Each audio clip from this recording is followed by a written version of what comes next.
Welcome, children of the night, back to the Infernal Archive. On this episode, we will be watching Host from 2020. And before we get started, I just want to say that we here at the studio have been visited by an unseen spooky ghost force. The spookiest of ghost forces. The by Phantom. the name of electromagnetic disturbance. Ooh, I prefer to think of it as the Phantom of the Internet show? Podcast? The Phantom of the What is this? The Phantom of the podcast.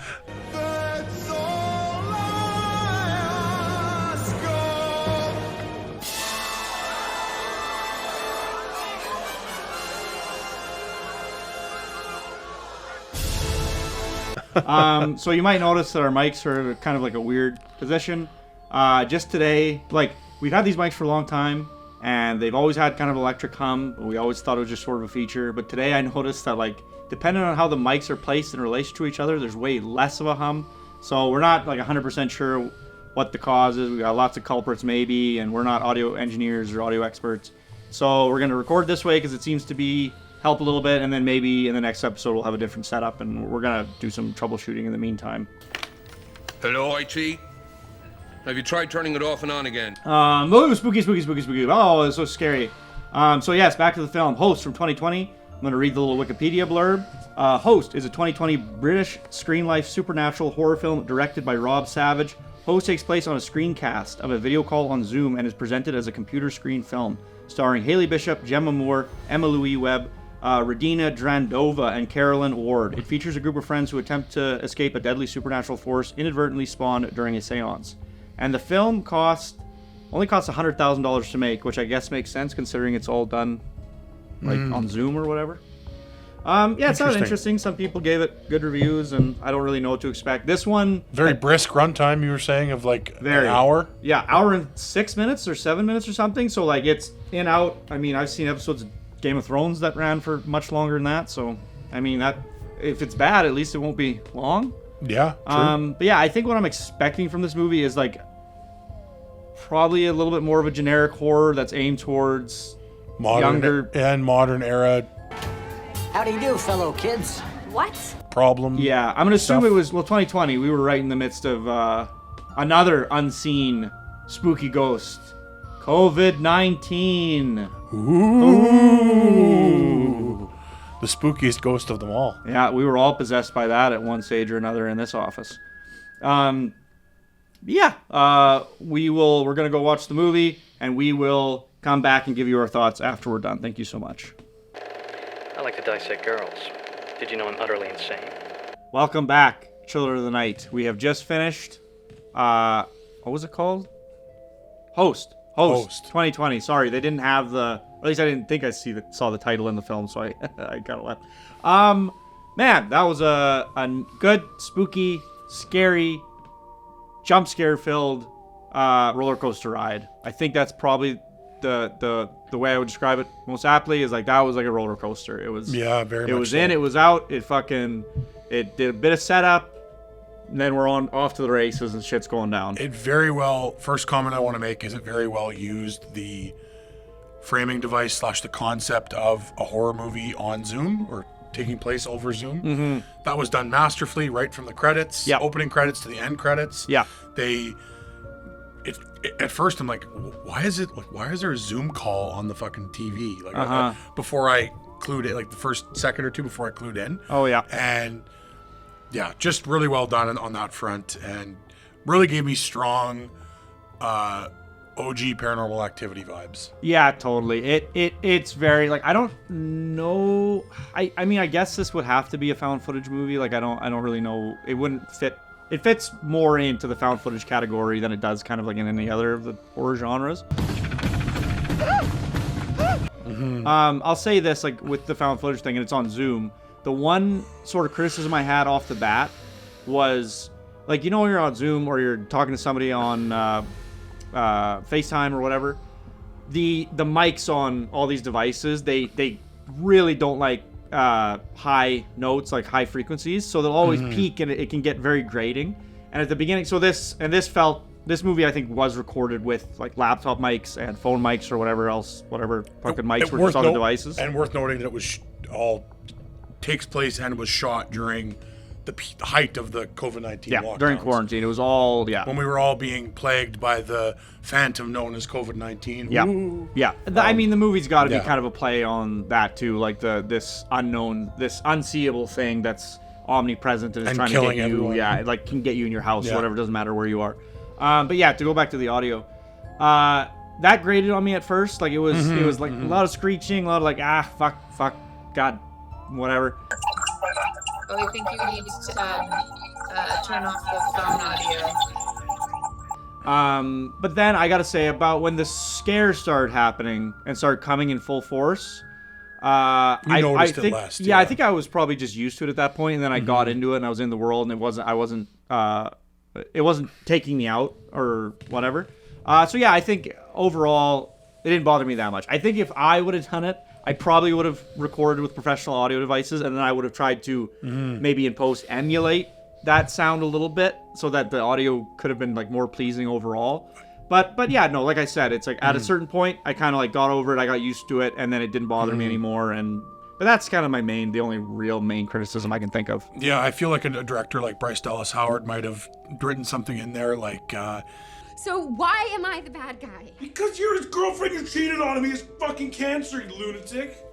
the characters are all professional streamers or something, and they all have nice microphones. Yeah, yeah. You could write it and get away with having like Yeah. the microphones in there pretty easily without actually having to have the plot be changed or suffer yeah. anyway. It's like you could, yeah. But it's a minor criticism, I would say. Exactly, yeah. And that's actually interesting that you mention the plot, because at the end of the movie, so the movie ends, and they do this cute little thing with the credits where all the people who worked on the film are like Zoom contacts in the contact list. So that was cute. Like at first I'm like, why is this movie still going on? And I'm like, oh no, this is like a novel way that they're showing off the credits. But then the movie cuts, and then it says, when we were preparing for this movie, because the movie is about a seance. It's like whatever, 6-7 friends who are conducting a seance with over Zoom. It's like they're bored during lockdown. Yeah. So one of them knows this medium, and apparently the one friend has done this a couple times before. Yep. It was fun, she says. Yep. So got this group of friends, they all know each other, and Mm-hmm. it's like, oh, we're gonna do a little seance, like kind of the equivalent of, oh, we're at a sleepover, we're gonna do the Ouija board. Yeah. Kind of vibe. Same thing. And Yeah. then basically it's like the seance lady, the medium says, don't be disrespectful. And then right off the gate, there's like two of the friends are pretty disrespectful. And then that invites this malevolent demon, crazy goblin ghoul to come and fucking fuck with them. But it was interesting. So like after the movie wrapped, they showed off, they said like, in preparation for this film, we conducted an actual seance over Zoom, whatever. So then they show, I think, the whole call at the end of the movie. That's like about like 10 minutes long, the actual call. And they just took Beats from that call. They just like I would say like obviously other than the supernatural shit, the really crazy supernatural shit, all the major events that happen in the film happen in the call. Like they talk about doing shots at the beginning. The medium shows up. The whole speech the medium gives in the film is basically the speech that the medium gives on the actual call. The medium gets cut off, and the media has to call them with like an actual phone rather than the Zoom call because her internet's not working. That happens in the film. So that was interesting that they basically like took this real experience they had and then they just adapted it and extrapolated it and embellished it to make like a whole movie. And the movie was very short. Like I said, that Zoom call, like the actual Zoom call, was like 10 minutes at the end. So the whole runtime of this film is like an hour. Yeah, It's like an hour and just under. Well, they don't have the pro version of Zoom is the whole thing, so they only have 40 minutes to do the whole thing. That was like which was a really cute way of like. And I guess the other thing we talked about early on, which I still think is true, I don't think this gimmick, the gimmick of the Zoom thing, I don't think that works beyond one movie. Or to give me that, yeah, it's true. It's like it worked really well in the constraints that they had, and Yeah. I think they made it work. And it overall, I think, great movie. And like when I said beyond one movie, it's like this is kind of a one-off type deal. Like this is the kind of thing. I'm glad they did it once, and they did it very well once. But this isn't like a trend. I don't want to see like 8 fucking Zoom call movies. No, I or feel like whatever. I feel like this was kind of like a moment because it was locked. I'm just looking up the Rotten Tomatoes score. Actually, it's a lot. It's in that regard, it's very similar to Paranormal Activity. It's like Very Paranormal much Activity so. I enjoyed and it scared me and it was good with the fixed camera settings and the security cams. But I don't want to see 8 fucking movies like this, and that's why to me, I didn't like any of the other Paranormal Activity movies because the shtick was old right after the first one came out. Although I do applaud the first one's originality and how this movie. I think they said it cost $100,000 to make, and I'm like, dude. Where? The effects. All the effects and the stunts. The stunts were really well done. True, that's true. Like all the people fucking falling and like all that crazy shit was really well done. They rigged up kitchens and for they like rigged up kitchens to be like shelves to fucking fly out and stuff. So that would have taken time, especially and during a lot lockdown. Of Like Yep. all that added cost. That's can true. you And guess? there's a lot of actors, Can you so- guess what the Rotten Tomato score for this movie is? The critics. There's I guess the critic score and then the audience score. I think I saw it before. I remember it not being good. I think it was bad. I think it was like, it's rotten, isn't it? No. Oh, fuck. I was going to say like 27%. No, That's what no. I was going to guess. No, I have no idea. The tomato meter for reviews is 99%. Wow. Like for critical reviews? For critical reviews, yeah. Wow. And the audience score is 71%. Does it have written reviews? Because sometimes the 99, you can see the written reviews. Like go down to the written reviews. Down. Keep going down. The written reviews will be, keep going, keep going, keep going, keep going. Yeah, there we go. Yeah, it's got like actual written reviews. Okay, fuck. Yeah, By, crazy. Like, tons of top critics and I mean, man, I guess that's the key, dude. If you can do an effective, brief horror film that doesn't overstay its welcome, it has a shtick, it does its thing, it gets in, gets out. I would say this is like the most traditional horror-y jump scare, like watch it at around Halloween kind of movie that we've watched. So this far. is the easiest recommend so far for like a traditional horror film. Like, it's going to scratch that itch. Yeah, it's going to. Like the other ones, I think everything we've watched up until this point has been a little weirder, not traditional horror, and none of them have been like outright scary really yet. This is the first one where it's like there's tons of jump scares, there's scary fucking ghosts with scary ghost faces, there's loud noises, there's the whole deal, there's a seance, it's about possession kind of paranormal demon shit. Easy Halloween recommend, and it's so short that it's like, man, if you didn't like it, you didn't spend a lot of time you didn't waste a lot of time. I feel like this would be a good one to throw on in a group setting as well, because it does have a nice build and then a nice like extended kind of like scary climax thing, and then it drops off. Talking about Your Rules of Horror has a great fucked up ending that like leaves you like with a ton of questions and just is generally kind of fucked up. You could do a sequel to this film that's more of a traditional narrative. Like, I don't know if I'd want to see a fucking Zoom sequel to this, but if they did like a traditional narrative that was like more traditionally shot and it was a sequel to just like expound a bit. I mean, it's a very bare bones seance. Like there's nothing novel about the seance itself other than the fact that it's being conducted on Zoom. Like it's not like they have lore in the movie that's like particularly there's one line that kind of sets it up that I don't know if I've heard anywhere else where they say the medium or whatever running the seance comes back in, and after like getting cut off or whatever comes back in, and the girl who lies about oh my gosh, there's a spirit behind me, but she was lying, and then stuff starts getting fucked up. And she's like, oh, actually, I lied that first time. And then the medium's like, oh, that's not good. Like, what you've done is you created a mask. And then I don't know. It could just be another spirit or it could be like a demonic presence. Yeah. But like, this isn't good. Yeah, that was a good line. That was probably the most world building they did. Well, and then there's the scene. Like, sorry, I don't want to give too much away. Like, you've created a mask. And then there's the fucking scene with the face, like the filter. Yeah.